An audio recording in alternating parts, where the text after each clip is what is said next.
राष्ट्रीय अध्यक्ष आदरणीय विजय कुमार बंधु। आपके मध्य हमारे राष्ट्रीय अध्यक्ष आदरणीय विजय कुमार बंधु जी। जिंदाबाद जिंदाबाद जिंदाबाद।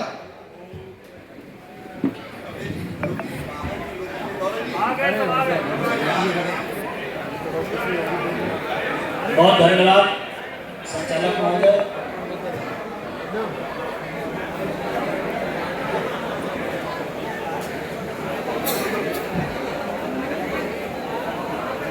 सोच रहे हैं आप लोग बोल रहे हैं तो फिर हम शुरू करें।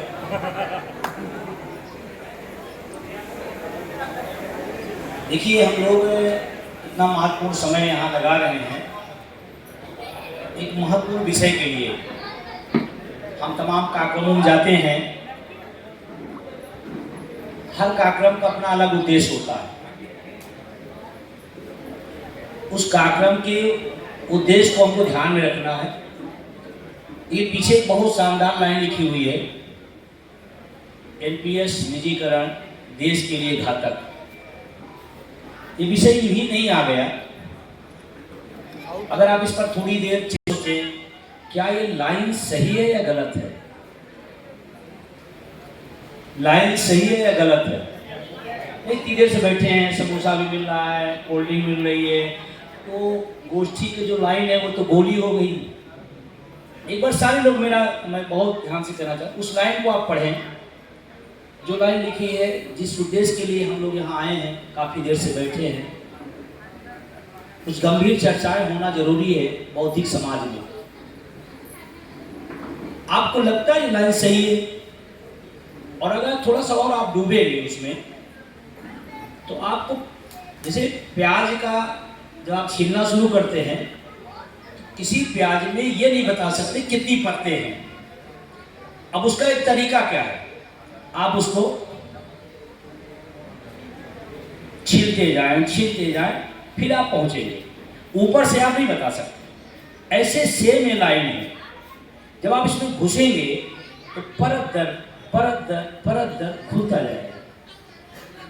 बेटा शांत रहो, बच्चे बिल्कुल नहीं बोलेंगे ना, उनके मुंह में चॉकलेट डाल दी जाएगी।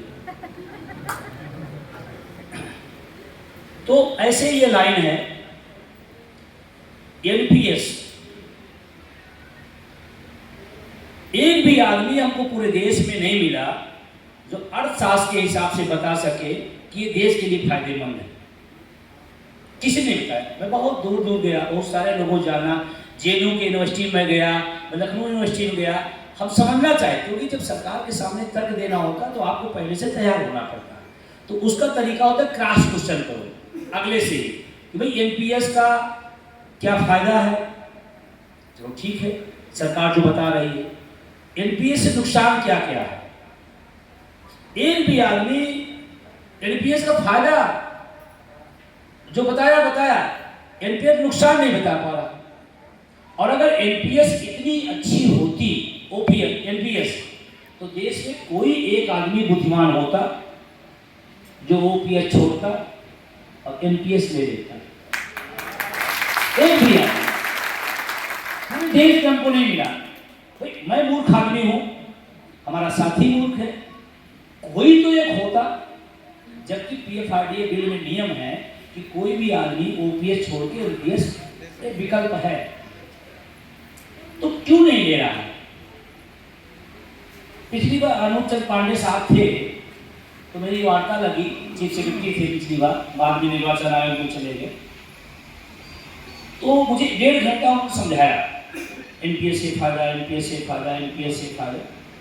तो हम कहा सर आप तो वित्त में भी रहे, प्रमुख सचिव वित्त भी रहे, और आप चीफ सेक्रेटरी उत्तर प्रदेश सरकार हैं, तो आपसे ज़्यादा जानकारी तो मेरी नहीं होगी, क्योंकि आप वित्त के जानकार हैं। तो सर आप हमें जो समझा रहे हैं, आप अपने 10 आईएएस को बुलाइए जो ओपीएस ले रहा हो, यही बात, और 10 करोड़ बारह हमको दे दीजिए कि भाई ओपीएस थे, 10 आईएएस छोड़ दिए, एनपीएस में आ गए, 10 करोड़ मॉडल दे दिए, हम दोबारा आपके ऑफिस में झांकने नहीं आएंगे।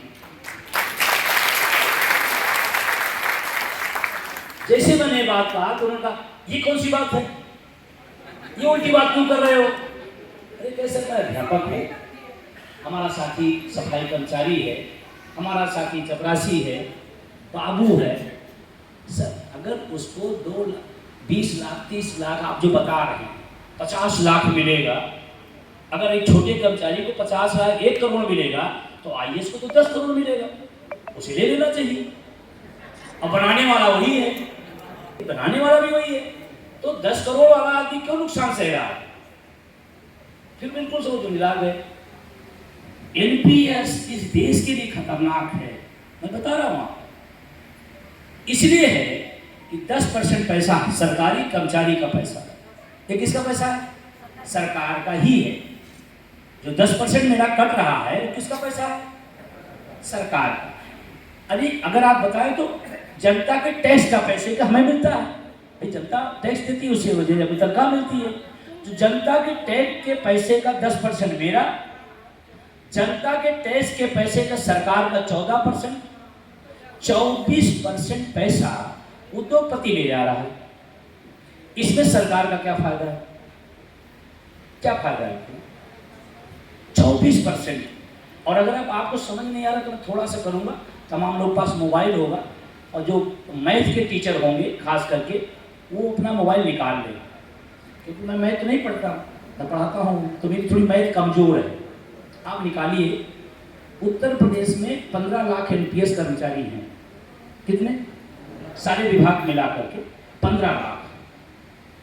एक चपरासी होगा तो उसका 3000 कटता होगा, क्योंकि 30,000 तनख्वाह सरकारी कर्मचारी होगा, छोटे से छोटे भी है, तो 30,000 का 10% कितना होगा?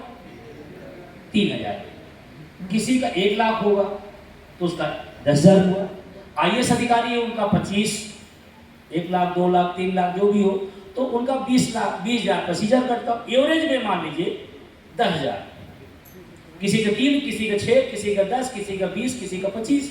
एवरेज में हम 10 मान लेते हैं। राठौर जी, 10,000 गुणे 15 लाख, कोई कैलकुलेटर बता दे हमें, कोई बता।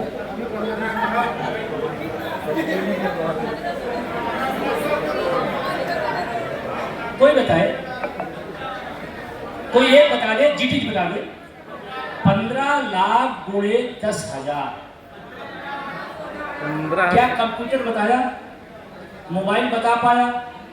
और जिसको दुनिया का सबसे सुपर स्टूडेंट माना जाता है वो एनपीएस का गुणा गणित बता नहीं पा रहा, तुम क्या बताओगे?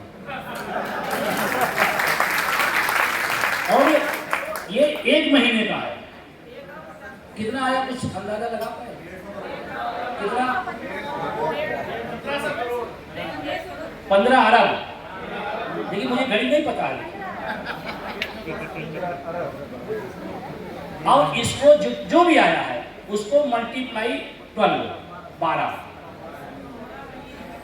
जितना 1 महीने का आया, 1 महीने का है ना, फिर उसको गुणे से 12, कितना आया? 1800 करोड़। दीक्षित जी कह रहे तो हम मान लेंगे। गलत। जितना आया उसका इंटू 12, 180 अरब। 1 साल का,